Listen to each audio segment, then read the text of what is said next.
Hey guys, welcome back to Crazy Gamers. Today I'm gonna show you how to log out Stumble guys. If you're new to this channel, make sure to subscribe our channel and don't forget to hit the bell icon to be updated with our new videos. So without any further ado, let's get started. First of all, open the application. After that, click on Settings. There you will see Connected and Logout option. First of all, click on Logout. Here, your account is now logged out, and again click on that connected option. Again there you will see log out of Facebook option. You have to click on that, and Stumble guys will be logged out of your Facebook as well.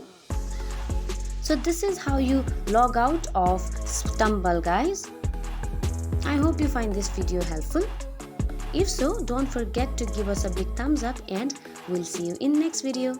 Till then, have a very good day. Bye bye.